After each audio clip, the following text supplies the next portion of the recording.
एक ही परिवार के 3 लोग की सोन नदी में डूबने से हुई मौत के बाद 4 दिन बाद मातम पुरसी करने पहुंचे पथरा गांव में विधायक। प्रखंड क्षेत्र के पथरा गांव में छठ पूजा के दौरान एक ही परिवार के 3 लोगों की सोन नदी में डूबने से हुई मौत के बाद मातम पुरसी करने घटना के 4 दिन बाद रविवार को दोपहर 12 बजे के करीब पहुंचे स्थानीय विधायक को जब पत्रकारों ने घेरा तो विधायक राजेश गुप्ता टूटी फूटी शब्दों में अपनी बातों को रखकर पतली गली से निकलते दिखे। पत्रकारों द्वारा जब पूछा गया कि एक ही परिवार के 3 नौजवान लोगों की मृत्यु हो गई है, इसके बाद अब छोटे छोटे बच्चे जो हैं वह अनाथ हो गए हैं। बूढ़े बाप के कंधे पर 2-2 बहुएं और छोटे छोटे नौनिहालों का बोझ आ गया है।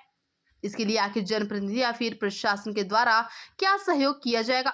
इस पर विधायक उलूल जुलूल बातें कर प्रशासनिक सहायता दिलाया जाएगा या फिर जो बनेगा उसको देखकर किया जाएगा, यह कहकर चलते बने। विधायक ने नौनिहालों की शिक्षा व्यवस्था पर या फिर जीवन यापन के लिए किसी तरह की ठोस बातें नहीं रखी। जिस अंदाज में विधायक मातम पुरसी करने 4 दिन बाद पहुंचे थे, उसी अंदाज में वादा करके भी चलते बने। सोन नदी में छठ पूजा में प्रशासन की लापरवाही के कारण गहरे पानी की बैरिकेडिंग न कराना या फिर डेंजर जोन का प्रतीक चिन्ह न लगाना प्रशासन की नाकामी के सवाल पर विधायक ने कहा कि यह तो बहुत गलत है। प्रशासन से यहाँ गलती हुई है और बैरिकेडिंग जरूर कराना चाहिए था। हालांकि स्थानीय विधायक ने भी यहाँ पर प्रशासन को गलत ठहराया है। नबीनगर अकोरहा में लगे एनटीपीसी थर्मल पावर के द्वारा सोन नदी में बोरिंग कर पानी की खिंचाव करने के कारण बूढ़ा बूढ़ी घाट पर पैहारी जी महाराज की कुटिया के सामने बहुत बड़ा डेंजर जोन बन गया है।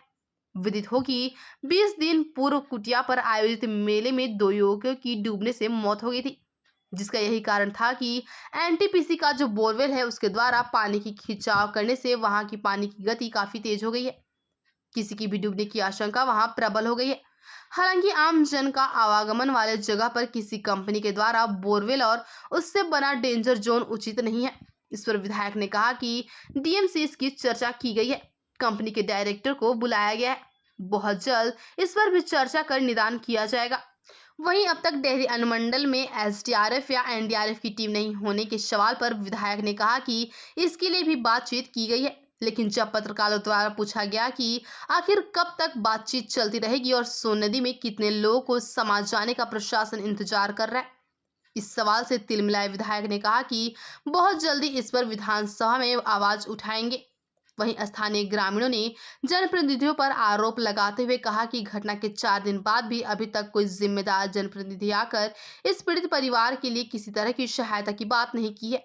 वहीं 4 दिन के बाद विधायक ने पहुंचकर मातम पुरसी किया। रोहतास से राजू मार्कोनी की रिपोर्ट। ये बताइए, क्षेत्र में 4 दिन के बाद यहाँ पर घटनास्थल जो घटी थी घटना, उस पर आए हैं मरना करने, क्या कुछ हुआ? घटना का सूचना मिला, हम लोग आज आए यहाँ पे। ये बहुत ही दुखद घटना हो गई। बहुत जगह छठ का आदमी बहुत उल्लास के साथ त्यौहार मनाता है, लेकिन अब किसको लापरवाही कहिएगा।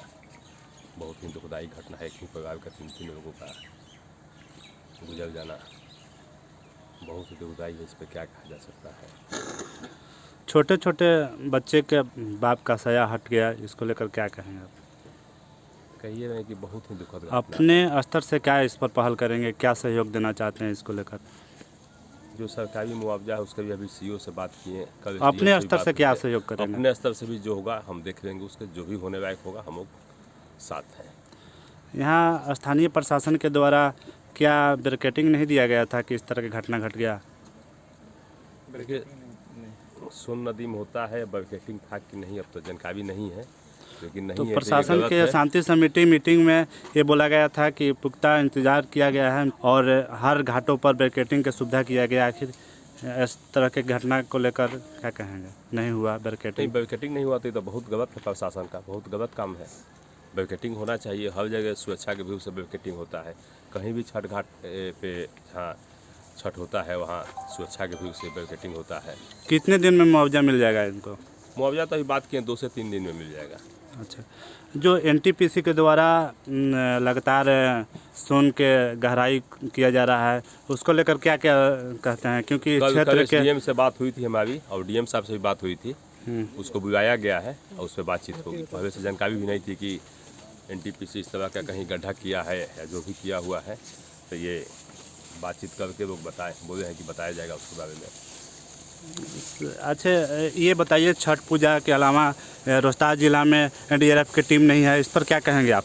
अभी तक ले कोई सुविधा का इस तरह से नहीं किया गया। बहुत जल्द हो जाएगा उसका, हम लोग ने मांग किया है। नहीं, आप लोग सदन में जाकर जिला में नहीं है, बात समझिए। तो कब आएगा जिला में इस तरह के का? आखिर आप ही लोग जब प्रशासन नहीं है, नेता इन लोग इन्हें ध्यान देंगे तो कब इस तरह का मांग रखे हुए विधानसभा में? कब तक ये हो सकता है? अब हम कैसे बताइए? तो प्रशासन न बताएगा, हम तो अपनी मांग रखेंगे कि एनडीआरएफ और खासकर पर्व त्योहारों में इस तरह से मैंने विधानसभा में भी इस बात को उठाना। एनडीआरएफ टीम यहाँ जरूरी है। ना एकदम होना चाहिए।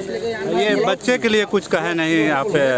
बच्चे को हमसे होगा देखेंगे क्या, मैंने कुछ उचित बता देते हैं? उचित क्या बता दें? हम तो ये है कि जो भी हमसे मदद होगा हम मदद करेंगे, क्योंकि बच्चे को पढ़ने लिखने के लिए व्यवस्था को क्या बात है, जो भी हमसे होगा किया जाएगा।